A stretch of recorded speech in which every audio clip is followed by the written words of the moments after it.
Stock మార్కెట్లపై Trump సుంకాల effect పడింది. ట్రంప్ టారిఫ్ల మోతతో దేశీయ సూచీలు నష్టాల బాట పట్టాయి. నిఫ్టీ 200 పాయింట్లు కోల్పోగా సెన్సెక్స్ 600 పాయింట్లు నష్టపోయింది. డాలర్తో పోలిస్తే రూపాయి మార్కం విలువ 87.83 ఉంది. Tata steel, doctor Reddy's labs, ICICI bank, Tata motors, Cipla stocks నష్టాల్లో కొనసాగుతున్నాయి. రష్యా చమురు కొనుగోలు చేస్తోందన్న కారణంతో అమెరికా అధ్యక్షుడు డొనాల్డ్ ట్రంప్ విధించిన అదనపు సుంకాలు మరికొన్ని గంటల్లో అమల్లోకి రానున్నాయి. దీనిపై అమెరికా తాజాగా అధికారికంగా నోటీసులు పంపించింది. భారత కాలమానం ప్రకారం ఆగస్టు 27 ఉదయం 10 గంటల ప్రాంతంలో ఈ అదనపు సుంకాలు అమల్లోకి వస్తాయని స్పష్టం చేసింది. ఆ సమయం తర్వాత నుంచి అమెరికాలోకి ప్రవేశించే భారత ఉత్పత్తులకు ఈ టారిఫ్లు వర్తిస్తాయంటూ వెల్లడించింది. నిన్న అమెరికా మార్కెట్ నష్టాలు ముగియగా నేడు ట్రేడింగ్లో ఆసియా మార్కెట్లపైన ఆ ప్రభావం కనిపిస్తోంది.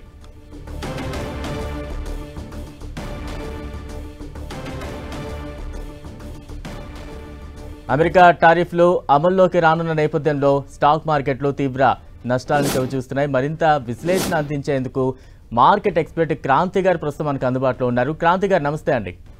నమస్తే అండి. రైట్, అంటే ఈ టారిఫ్ల ఎఫెక్ట్ ఏ రకంగా మన స్టాక్స్ మార్కెట్ల మీద చూపిస్తూ ఉంది? అంటే ఈ టారిఫ్స్ అనౌన్స్ చేసినప్పటి నుంచి మార్కెట్స్ లో కొంచెం వాలటాలిటీ అనేది మనం గత 15 డేస్ నుంచి చూస్తున్నాం. కానీ ఏంటంటే మార్కెట్ లో ఒక నెగోషియేషన్స్ చేసుకుంటా ఏదైతే సంప్రదింపులు చర్చలు జరుగుతున్నాయో ఆ చర్చలతో ఈ టారిఫ్స్ ని ఏమన్నా ఆపడానికి అవకాశం ఉందనే ఒక హోప్ అనేది లాస్ట్ 10-15 డేస్ లో ఉండటం జరిగింది. కానీ ప్రస్తుతం మనం చూసినట్లయితే ఈ ఏదైతే టారిఫ్ డెడ్ లైన్ ఉందో ఆ డెడ్ లైన్ దిశగా మనం వచ్చినప్పటికీ ఈ నెగోషియేషన్ ప్రాసెస్ అని ఇంత మటుకి ఎటువంటి ప్రోగ్రెస్ చూపించలేదు. సో ఆ దృష్ట్యా ఈ రోజు కనుక మనం చూసినట్లయితే టోటల్ ఏషియన్ మార్కెట్స్ కూడా డౌన్ అయ్యాయి. మన ఇండియన్ మార్కెట్స్ కూడా ahead of the one holiday కొంచెం ప్రాఫిట్ బుకింగ్ అనేది మార్కెట్ లో మనం చూస్తున్నాం.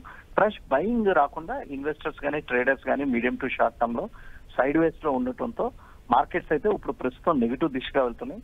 దీని యొక్క ఇంపాక్ట్ ప్రధానంగా చూసినట్లయితే ఈ టారిఫ్ ఇంపాక్ట్ టెక్స్టైల్, ఆక్వాకల్చర్ మరియు జెమ్స్ అండ్ జ్యువెలరీ ఈ ప్రధాన రంగ ఈ 3 సెక్టర్స్ మీద ఎక్కువ ఇంపాక్ట్ ఉండటానికి అవకాశం ఉంది.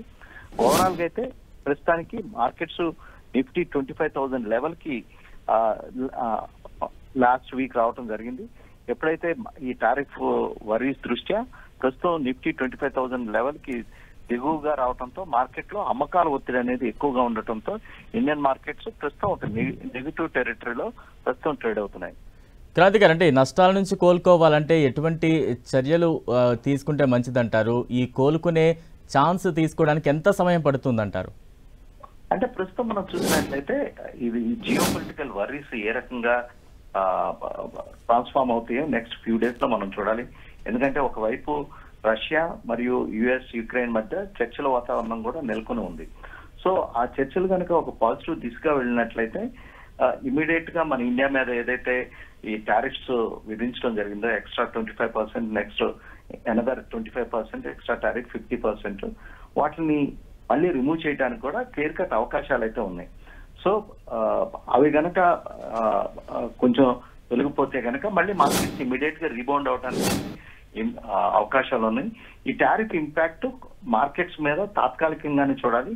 పెద్ద లాంగ్ టర్మ్ ఇంపాక్ట్ అయితే మార్కెట్స్ మీద ఏ రకంగా ఉండటానికి అవకాశాలు చాలా తక్కువ. ఎందుకంటే యుఎస్ కి ఇండియా మధ్య రిలేషన్షిప్ లాస్ట్ 25 years లో చాలా చక్కగా ప్రోగ్రెస్ అయినాయి. కానీ ప్రస్తుతం ట్రంప్ అడ్మినిస్ట్రేషన్ తీసుకున్నటువంటి నిర్ణయాలతో కూడా యుఎస్ లో కూడా వాళ్ళ యొక్క అడ్మినిస్ట్రేషన్ లో ఎవరు హ్యాపీగా లేరు. కానీ ఏంటంటే ప్రస్తుతం రష్యాని కొంచెం వాళ్ళ యొక్క నెగోషియేషన్స్ లోకి తీసుకురావడానికి వెనక నుంచి భారత్ మీద ఎక్కువ ప్రెషర్ క్రియేట్ చేస్తున్నారు. సో ఆ ఉద్దేశంతో మార్కెట్స్ మీద ఈ ప్రభావం ఉంది. ఇది మీడియం టు షార్ట్ టర్మ్ ప్రభావం కింద చూడాలి. Right, thank you Kranti.